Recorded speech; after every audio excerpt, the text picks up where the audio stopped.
Pessoal, esse é o valor que eu ganho todo dia trabalhando 100% online. E isso me permite trabalhar de qualquer lugar do mundo. Hoje, por exemplo, eu estou aqui em Cancún, no México. Esse é o meu escritório hoje. Então, se você quer aprender como que eu faço isso, clica no link na descrição desse vídeo, que eu vou ensinar exatamente como que você também pode fazer o mesmo. É bom?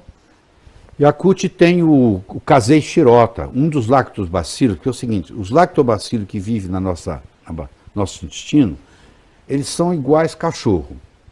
Você quer um cachorro para quê? Para assistir televisão com você? Ou para tomar conta do seu quintal? Não vai ser o mesmo, só posso te garantir. Você quer um que fica sentado na sala, pulando no sofá? Você vai comprar um cachorro pequenininho, né? Um piquinês, sei lá. Agora, você quer um que vai cuidar lá do quintal? Você já vai comprar um cachorro mais bravo, maior. A mesma coisa acontece com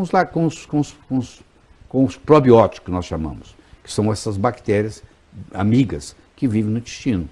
Então existe uma delas que se chama Lactobacillus casei shirota, que ele está nesses produtos que você falou. E ele tem hoje estudos mostrando que ele faz prevenção de recidiva de câncer de bexiga. Câncer de bexiga é um dos poucos cânceres que você não pode dar alta para o paciente. E geralmente um câncer é assim. Se ele ficou 5 anos curado, depois de 5 anos, decreta que é curado. Acabou. Está curado. Esse é o marco. O câncer de bexiga, você não pode falar isso, porque daqui 8 anos pode recidivar. Ou daqui 15. Nunca pode falar que está curado. Porque ele pode recidivar a qualquer momento. E tem estudos mostrando que o Casei shirota, que é o lactobacilo que tem no produto, ele permite prevenir isso. Então, quem tem câncer de bexiga, ou já teve, e quer fazer prevenção de recidiva, é muito bom produto. Hoje os leigos estão entendendo de nutrição mais do que os próprios médicos, porque hoje existe uma democratização da informação, quer dizer, qualquer pessoa inteligente senta na frente do computador, entra na internet e estuda, não precisa de ninguém pegá-lo pela mão. Isso hoje acontece mais do que nunca. Antigamente não era assim, antigamente a pessoa falava para o médico, o que eu posso fazer, doutor? Hoje muitos pacientes chegam ao consultório sabendo das doenças deles mais do que o próprio médico. Graças à web. Graças à web. Então eles estudam e eles estão fazendo isso com a nutrição. O problema da nutrição é que a nutrição não dá tanto dinheiro quanto os remédios.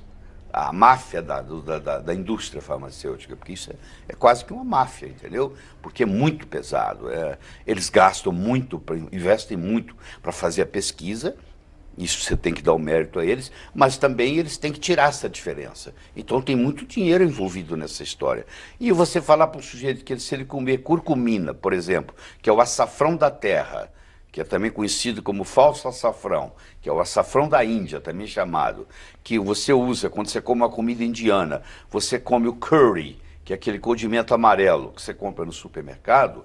A Índia é o país do mundo que tem menos incidência de Alzheimer e Parkinson per capita no mundo. E atribui-se ao uso da curcumina, da cúrcuma, desse açafrão da terra. O açafrão da terra, ninguém está interessado em fazer propaganda dele, porque você chega ali no supermercado e compra uma coisa barata, não tem nenhuma tecnologia colocar aquilo em cima da comida.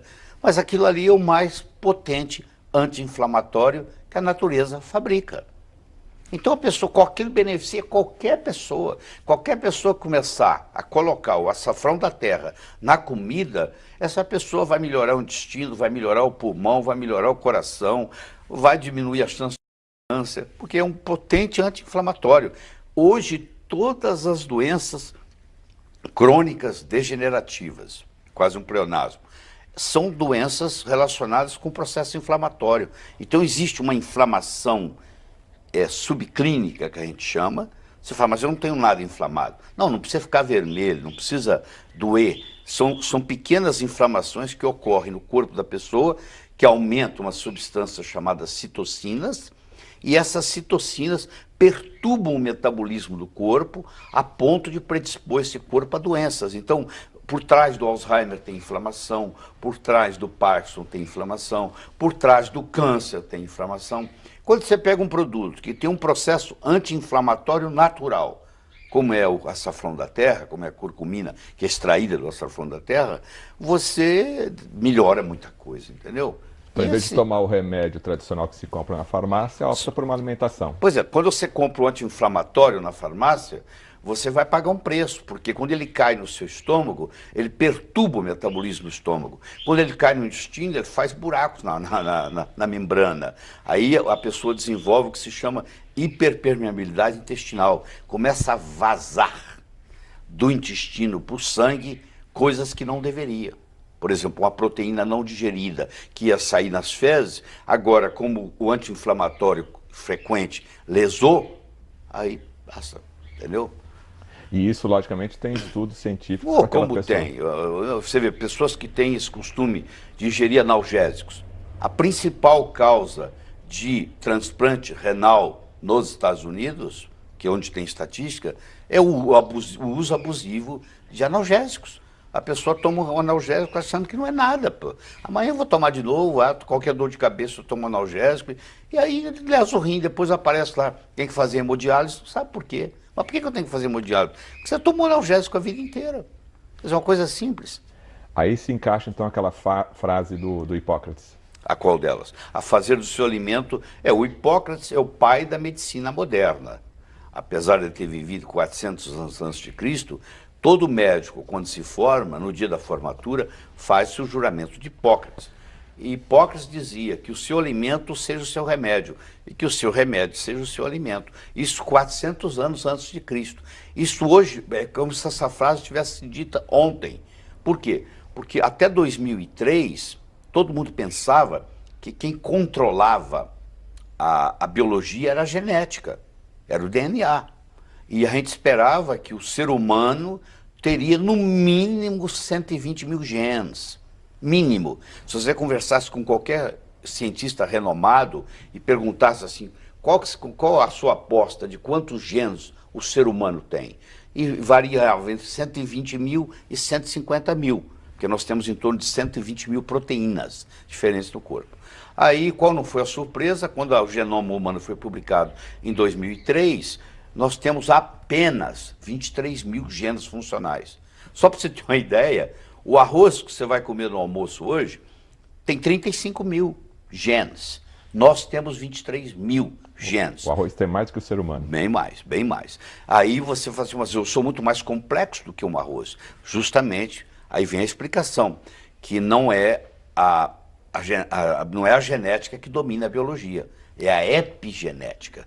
Aí surgiu uma nova disciplina, que é a disciplina mais pesquisada de tudo que existe no mundo hoje. A palavra epigenética é a palavra mais pesquisada e a maioria dos médicos nem sabe o que significa, porque a maioria formou antes de 2003.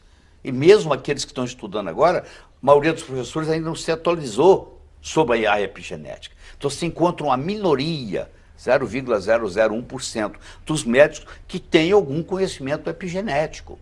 E quando você tem um conhecimento epigenético, então quem manda na biologia não é a genética, é a epigenética. E a epigenética ela é comandada pelo meio ambiente. Então o alimento que você ingere, o seu estilo de vida, se você fuma ou deixa de fumar. Então olha que interessante, a partir de agora, aquela frase de Hipócrates virou verdadeiro, porque agora, da agora para frente, os remédios serão os alimentos. Por isso que você tem que fazer variedade. Você não pode comer o mesmo alimento todos os dias. Você entendeu? Porque aí você supre aquela quantidade de nutrientes que aquele alimento tem e outros nutrientes não são oferecidos para o seu organismo. Então, por isso que você tem que variar a alimentação. Isso é muito importante. E outra coisa que eu tenho que enfatizar muito forte é que isso é uma resistência muito grande na medicina, é o seguinte, você imagina, 100 anos atrás, você poderia atravessar a Avenida Paulista aqui em São Paulo sem olhar para os lados. Não tinha carro vindo. O Ford Bigode foi lançado nos Estados Unidos em 1912 e levou um certo tempo para chegar ao Brasil. Bom, hoje se você atravessar a Paulista sem olhar para os lados, você morre atropelado. Antigamente você comia um tomate, ele tinha selênio, ele tinha uma série de nutrientes, mas o plantador plantou o tomate no mesmo terreno e hoje está provado. Se você plantar o mesmo produto, a mesma semente, no mesmo terreno, por 10 anos ou mais, aquele terreno agora não é apropriado para aquilo mais, porque aquilo foi tirado. Quando você coloca o fertilizante, ele vem com potássio, ele vem com nitrogênio, entendeu? Ele vem com fósforo. É o que vem no fertilizante. Ele não vem com selênio, por exemplo. Mas o corpo precisa de selênio. Existem 400 reações químicas que dependem de selênio. Se você não ingere o selênio, o seu corpo não funciona otimizado. Então hoje, a pessoa para ter saúde, ela tem que fazer uma suplementação. E isso é o grande problema. As pessoas não entendem isso. Porque o médico mais antigo fala assim, não, você toma vitamina, isso sai na urina. Por que ele faz isso? Porque ele não estudou. Na época ele não tinha esse conhecimento. Então o médico tem que estudar constantemente. Tem que estudar. Não só o médico, mas como todo como profissional. todo, mas o médico, o problema nós, médicos, é que a gente trabalha 14 horas por dia, né? Quer dizer, você imagina, o sujeito trabalha 14 horas por dia, chega em casa cansado, mal tem tempo de dar atenção para os filhos, para a família, e ainda tem que estudar, é um sacrifício muito grande. Então, como o conhecimento ele explode de uma coisa absurda, nós estamos sempre correndo atrás do prejuízo. Eu estudo uma média hoje de 12 horas por dia, me dou o luxo de fazer isso. Eu não tenho consultório, entendeu? Faço questão de não ter, e só trabalho pesquisando. Então eu faço a pesquisa, coloco de uma forma didática e apresento para os médicos. Pessoal, mesmo sem ter terminado a faculdade, esse foi o valor que eu fiz no mês passado trabalhando de casa, R$100 mil. Isso equivale a 10 vezes o salário de um médico recém-formado. Você quer aprender como que eu fiz isso? Então clica no link na descrição desse vídeo que eu vou te contar o meu segredo.